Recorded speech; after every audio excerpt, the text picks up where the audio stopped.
Hi, my name is Laura Banks, and I chose to do my district profile on Azusa Unified School District. This is the district that I am currently employed in. So our district serves 11 elementary schools. It consists of 3 middle schools and 2 high schools. There's a third one here. This is actually our continuation high school, Sierra High. But yes, so a total of about 17 schools. I wanted to start with talking about some defining characteristics, and I thought that the easiest way to start with this is going over the vision and mission for the district. So the vision for the district is that each student will be a problem solver, critical thinker, effective communicator, and a positive contributor to the community. I just really felt that that was a defining characteristic because I noticed that it said problem solver and critical thinker. And I actually noticed this during my hiring process. And I thought that it was really awesome that they put so much emphasis on this idea of problem solving and thinking critically, because I think that that's a crucial part in succeeding in today's just job market. And then communication is also a big one. And then the mission statement talks about, well, I'll just read it. We ensure each student attains and exceeds academic proficiency, graduates from AUSD, and is college and career ready. So the mission for our district is simply that we get students to do extremely well, graduate, and move on to college and careers. So our core values I had listed, they have a more detailed version on the Azusa Unified website, but I wanted to just give a quick overview of our 5 main core values. The first one being accountability.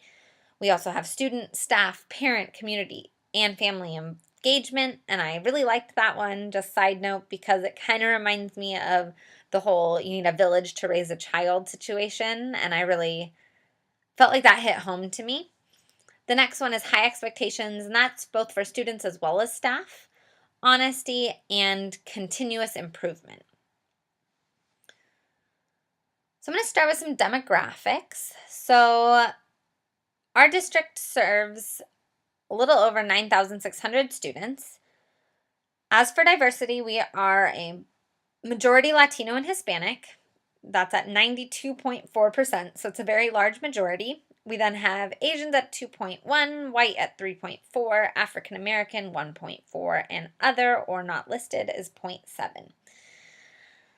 So I included 2 graphs here. I'm going to look on the one on the left where it says English language learners first. So looking here, I chose to do percentage-wise because I think it gives you a better look, but about 30% of our students, 29.4, so pretty close, are English language learners. And as you can see, that's been a pretty continuous trend since 2011, going up. It's actually slightly down this year from previous years, but still very, very close in range.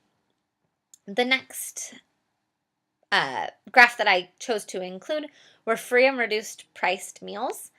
So our district has about 80% of our students at a free or reduced priced meals.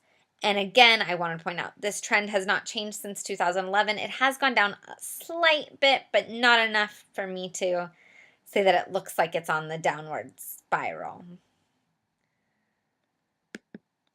Next, I wanted to go into finances. So looking at the trends, the first one that stuck out to me were the revenues, and I wanted to say, where are we getting our money from? So a majority of our money is coming from the local control funding formula. So looking here, you can see where that kind of kicked into place. Implementation of that started in 2013. So if you look here in 2013, we got a definite jump in funding from the LCFF. And it's actually continued to grow over the years. Last year, we actually got more funding than we had in the past, which was pretty cool. The second is other state revenue. We also get some from local revenue and then the federal revenue. So this is basically where we're getting our money from. Again, majority of it coming from that LCFF. So awesome, that's the money that we have. So where is the money going? And that's where we're going to go next. So if you go to the EdData website, they also have a general fund expenditure that is by category. And so it talks about like what they're paying teachers and classified and administrators. But I chose to go with this one, which goes by activity, because I think it gives a better insight into what the students are getting out of each of these things. So what I wanted to point out was that this blue right here, this is instruction, and a majority of our money are going to instruction. The next biggest chunk is going to instruction-related services. So again, this whole area is basically going to directly to instruction of our students. So I just thought that was kind of cool. And then you can see we've got some community service, pupil services, plant services. You've got other outgo. You've got general administration, things like that. But the big majority of it is going actually to instruction of our students. They also had a graph where it showed trends of how much is spent per student for the school, and our school spends above the average for the state as well as the county, so that was pretty cool. So per student, we're actually spending more money on our students than most other districts in the state are, which is pretty nice. The next thing I wanted to go over were the LCAP priorities. I think that when we're going to move on to strengths and challenges the district faces, and I think those come from where we set our goals. So our LCAP priorities, the goals that we've set, there's 5 of them. The first one is student achievement. Second one, English learners. Excuse me. The third one, college and career preparedness. Fourth one, parent and student engagement. And then the last one is school climate. And again, this all can be found on the district website as well as a report of all the surveys. But after reading the surveys and talking with staff, I have come up with 4 strengths and 4 challenges that I think our district is facing. And again, I related them back to these 5 priorities. So the first strength that I liked was small class sizes. Looking at the data, our class sizes are smaller than a majority of other schools. We have about 25 students per class as a district. I know for me personally, I have about 30 in my class, which is still lower than most other chemistry teachers I know who teach elsewhere.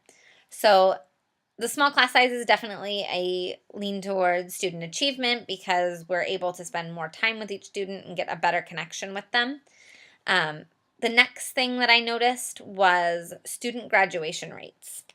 So looking at the graduation, we have an extremely high graduation rate, which is about, I think, 80%. So that's really awesome that we're graduating out over 80% of our students every year. So I thought that was again, connecting back to that first goal of student achievement.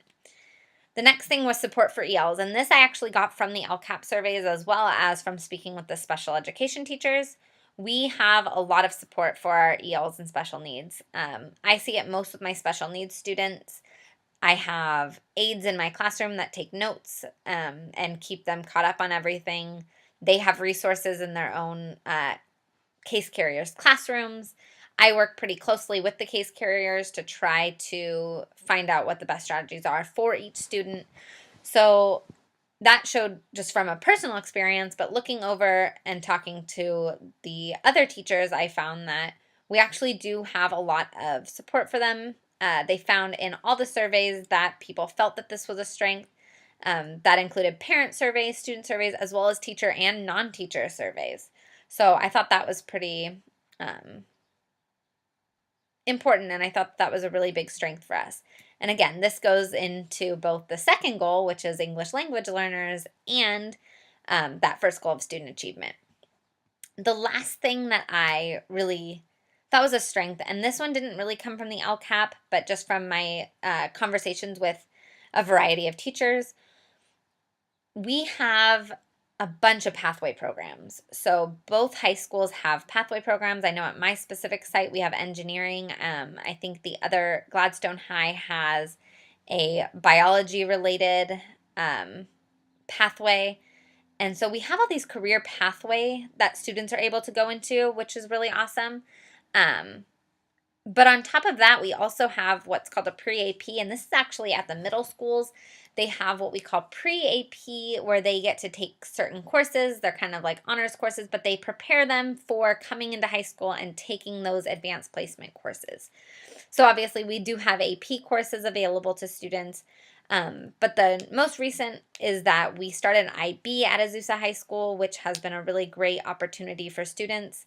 And our kids have actually been having success with it, which is really exciting. We had one of our girls just got recognized for her website that she made. So these are all really exciting, and they're really things that can draw people into the district, reasons that our district stands kind of above the rest. This is where we shine. But along with shining, you always have challenges. So let's go into challenges. The 4 challenges that I kind of really stuck out to me. The first one, almost every teacher mentioned it when talking about challenges, and it was decreasing enrollment. It's just a fact.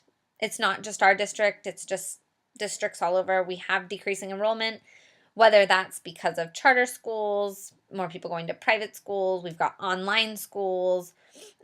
We have people just maybe having less kids. Whatever the reasoning is, it is happening. We are seeing it in public school districts. So it's something that we are facing. The next thing is lack of recent technology, and this just comes with the territory. You buy a new set of computers. In a few years, computers have changed. We need upgrades, but the school just got all these computers. We're not going to be able to upgrade them all the time. So that's definitely something we're struggling with. And then also just like getting Chrome carts. We have Chrome carts for the schools, but they're shared among all the staff. I know there's other districts that have one-to-one. We're not quite there yet. We don't have smart boards, none of that really techie stuff. And I know that there's issues with having it as well, but there's drawbacks to not having those technologies available.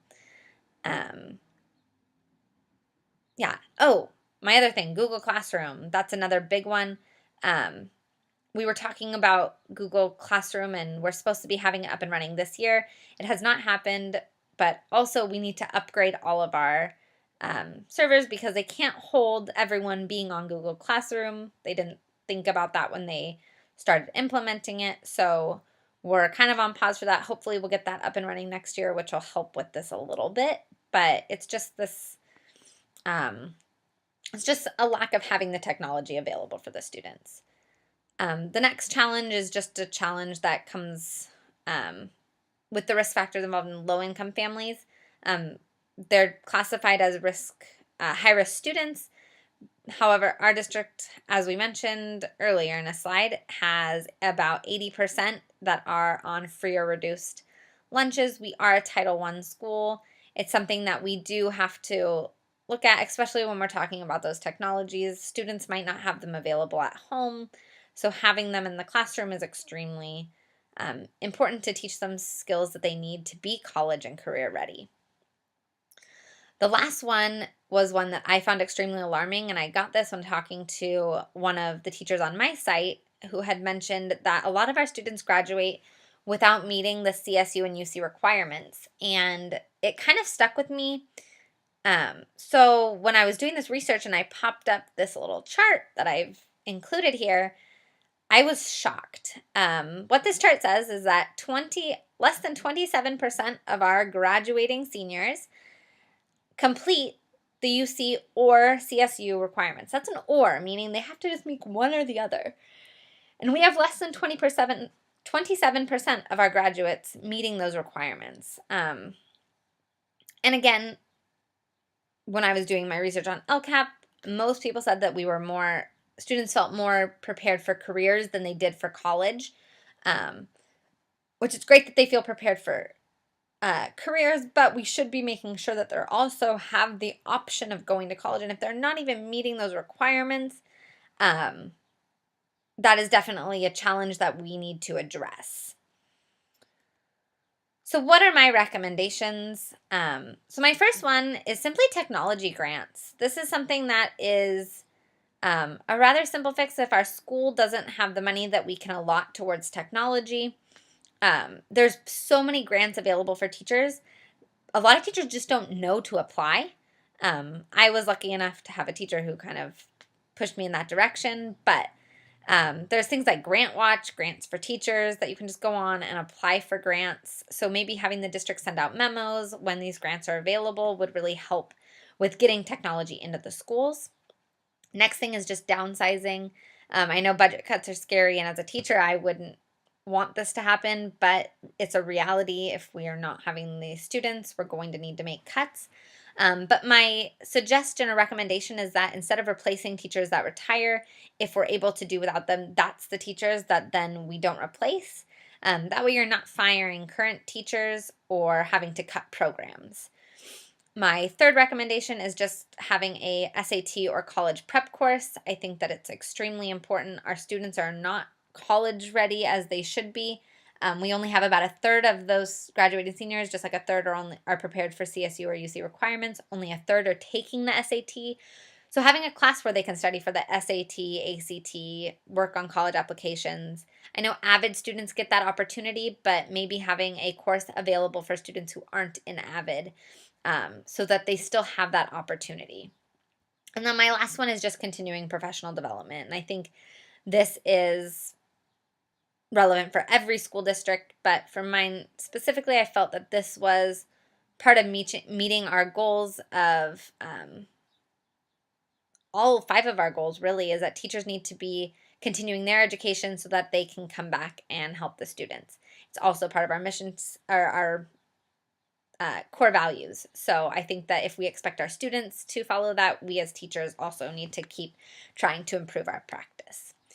My last slide, sorry this one a little long, is just my resources. If you have any questions, feel free to leave me a comment.